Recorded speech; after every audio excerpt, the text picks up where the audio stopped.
Hello everyone, welcome to India buddy. आप सभी का स्वागत है आपके अपने चैनल इंडिया बडी में। स्टूडेंट्स, एमएसटी सीईटी का 2020 का रजिस्ट्रेशन स्टार्ट हो गया और वो आज से ही स्टार्ट हुआ। और बहुत सारे बच्चों को प्रॉब्लम है कि उसको रजिस्ट्रेशन कैसे करें। उनको बहुत ज़्यादा छोटी छोटी इशू है, कौन से साइट पे जाए, कौन सा लिंक है, वो सारे डिटेल्स मैंने इस वीडियो में लेके आया है। एंड आपको पूरा का पूरा आपको यहाँ पे मालूम पड़ेगा कि आपका रजिस्ट्रेशन कैसे होता है। तो आपको ये पूरा वीडियो देखना। आपका कोई भी डाउट रहेगा, वेदर डोमिसाइल होने चाहिए या आपको इनकम सर्टिफिकेट होना चाहिए, सारा आपका डाउट्स इस वीडियो में मैं सॉल्व कर दूंगा। तो चलिए आगे बढ़ते हैं। सबसे पहली चीज़ है कि लिंक कौन सी लेनी है आपको एडमिशन के लिए। सबसे पहली चीज़ है ये लिंक है, यही लिंक मैंने डिस्क्रिप्शन में भी डाल दिया। आप डायरेक्ट इस पर क्लिक कर सकते हैं एंड वो आपको पेज पे लेके जाएगा जहां से आप अपना पूरा प्रोसेस स्टार्ट कर सकते हैं। तो चलिए हम भी उस प्रोसेस को स्टार्ट करते हैं। जब आप इस लिंक को क्लिक करेंगे तो आपके सामने दो ऑप्शन आएंगे। आप देखते हैं new registration and already registered. तो ये अगर आप फर्स्ट टाइम है तो आपको न्यू रजिस्ट्रेशन पे क्लिक करना होगा। जब आप न्यू रजिस्ट्रेशन पे क्लिक करते हैं तो वो बेसिकली आपको पूछता है कि आपने सीईटी इस साल दिया है कि नहीं। तो आपको येस करना होगा एंड फिर आपको अपना roll number and basically application number डाल के चेक सीईटी डिटेल्स पे क्लिक करना है, जो रेड कलर का बटन है। जैसे आप उस बटन पे क्लिक कर देते हैं आपका सारा इन्फॉर्मेशन इस पे आ जाता है एंड आपको वेरीफाई करना अपना मार्क्स की जो भी चीज़ आपको दिख रही है वो सही है या गलत है। अगर ये गलत है तब आपको बेसिकली आपको इंक्वायरी पे जाना पड़ेगा, फ़ोन नंबर्स दिए। अगर ये सही है तो सेव एंड प्रोसीड पे आप क्लिक कीजिए।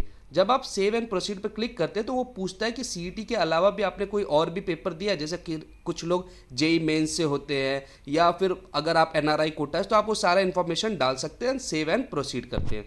जब आप सेव एंड प्रोसीड कर देते हैं उसके बाद अगर आप देखेंगे तो वो आपका डिटेल्स मांगता है, मतलब आपके father's name and gender and religion, वो सारा इन्फॉर्मेशन वो मांग रहा है। आप वो सारा इन्फॉर्मेशन भर सकते हैं। एक बार जब आपने वो इन्फॉर्मेशन पूरा भर दिया उसके बाद वो आपका एड्रेस मांगता है। जैसे यहाँ पे एग्जांपल्स में आप देख सकते हैं, आपने एड्रेस एंटर किया। उसके बाद जब आप पूरा डिटेल भरते हैं, जब पूरा डिटेल आपका भर के हो गया तब आपको आगे बढ़ना है। एक बार आपने इसको किया आपको हमेशा सेव एंड प्रोसीड का बटन मिलता रहेगा, तो आपको उस पर क्लिक करते जाना है। लेकिन बार बार आप चेक करना कि आपको सारा इन्फॉर्मेशन करेक्ट होना चाहिए।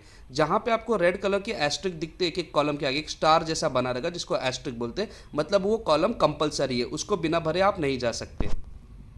अब एक बार जब आपका ये सारा डिटेल हो गया तो वो बेसिकली आपको पासवर्ड जनरेट करने को बोलता है कि आपको एक नया पासवर्ड बनाना है। तो आपको बेसिकली ये जो पैरामीटर्स दिए गए हैं कि लाइक 8 to 13 कैरेक्टर्स होने चाहिए, अपर केस होना चाहिए, लोअर केस होना चाहिए, ये सारा इन्फॉर्मेशन आपको पूरा करके एक पासवर्ड बनाना है। जब वो पासवर्ड बन जाएगा आप सेव एंड प्रोसीड पे क्लिक कीजिए एंड आपका जो पासवर्ड है अगर वो करेक्ट आता है एंड आपको मोबाइल नंबर जो आपने डाला था इसके पहले उस पर एक ओटीपी आएगा, उस ओटीपी को भी आपको बेसिकली वेरीफाई करना है। वंस जैसे आपने वो डाल दिया आप वेरीफाई ओटीपी पे क्लिक करेंगे। ओटीपी पे जब आपने क्लिक कर दिया तो आपका एप्लीकेशन आईडी जनरेट हो गया एंड प्लस आपको पासवर्ड मिल गया है। पासवर्ड तो आपने ही जनरेट किया था। तो यहाँ पे हुआ क्या है, यहाँ पे आपने अपना रजिस्ट्रेशन जो न्यू रजिस्ट्रेशन था वो आपने कंप्लीट कर लिया। जब आपका न्यू रजिस्ट्रेशन कंप्लीट हो गया आप सेम पेज पे जा सकते हैं अभी ऑलरेडी रजिस्टर्ड की तरह, या आगे proceed to complete application form पे क्लिक कर सकते हैं।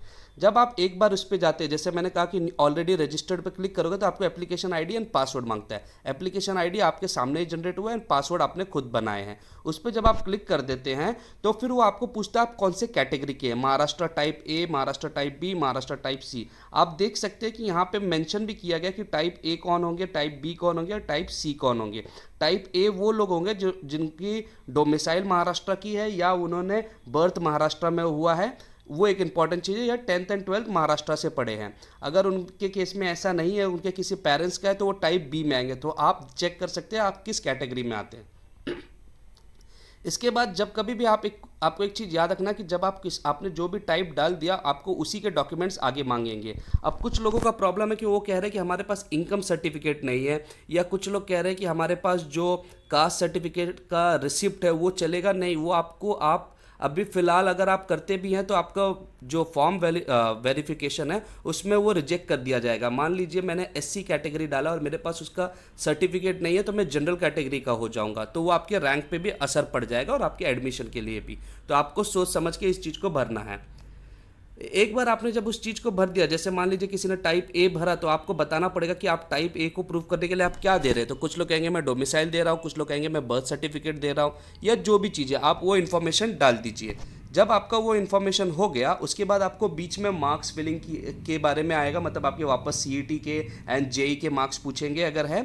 एंड उसके बाद आपको जो इंपॉर्टेंट चीज़ आएगा वो आएगा आपका फोटो एंड सिग्नेचर को आपको अपलोड करना है। आपको अपना फोटो जो साइज़ उन्होंने मेंशन किया है वो साइज़ एंड आपको एक पेपर पे साइन करके उसका इमेज निकाल के उसको आपको अपलोड करना रहेगा। वंस ये अपलोड आपने कर दिया उसके बाद आपने जो भी आपने मेंशन किया था कि मैं टाइप ए का स्टूडेंट हूँ या टाइप बी का स्टूडेंट हूँ, तो आपको उसका सारा जो भी प्रूफ है वो आपको अटैच करना है। यहाँ पे आप एक चीज़ देख सकते हो, उन्होंने लिखा है लेटेस्ट वर्जन। उन्होंने बोला है कि गूगल क्रोम इस्तेमाल कीजिए, जो आपकी फाइल होंगे वो आपकी पीडीएफ या जेपीजी या जेपीईजी या पीएनजी के फॉर्म में होंगे, और मैक्सिमम जो उसकी लिमिट होगी वो 500 केबी होगी। तो ये भी चीज़ आपको ध्यान देनी है। अगर उसकी साइज़ बढ़ रही है तो आपको कंप्रेस करके उसको डालना रहेगा इसमें। तो आपको सारा इन्फॉर्मेशन अपलोड करना है। इसीलिए मैं कह रहा था कि अगर आपके पास वो सर्टिफिकेट नहीं है तो फिर आपको आगे भी रिजेक्शन महसूस हो सकता है। और एक बार जब आपने ये सारा चीज़ कर दिया उसके बाद आपको पेमेंट के लिए जाएगा, इन केस अगर आप ऑल इंडिया में आ रहे हो, एंड आपको ओटीपी चेक होगा और सबमिट फॉर वेरिफिकेशन होगा। आपका जब वेरिफिकेशन हो जाएगा तो वो आपको एक मैसेज भी आपको आएगा एंड प्लस आपके फॉर्म में भी दिखेगा। तो ये बेसिकली था आपका सारा डिटेल्स कि आपको कैसे रजिस्ट्रेशन करना, एंड आई होप अब आपको पूरा रजिस्ट्रेशन का प्रोसीजर समझ गया होगा। लिंक जो है जिससे आपको रजिस्ट्रेशन करना है वो मैंने डिस्क्रिप्शन में डाल दिया। आपको ऐसे ही और वीडियो चाहिए तो इस वीडियो को लाइक कीजिए, इसको शेयर भी कीजिए, ताकि जो बाकी बच्चे हैं खासकर जो रूरल एरिया के बच्चे उनको थोड़ा प्रॉब्लम होता है ये सारी चीज़ों के लिए, तो उनके पास भी ये वीडियोस पहुंच जाए। एंड दूसरी इंपॉर्टेंट चीज़, आपको अगर और भी डिटेल्स चाहिए और भी नए नए रोज अपडेट्स चाहिए तो आप इंडिया बडी को सब्सक्राइब करके रखिए। So thank you very much for watching India buddy. जय हिंद।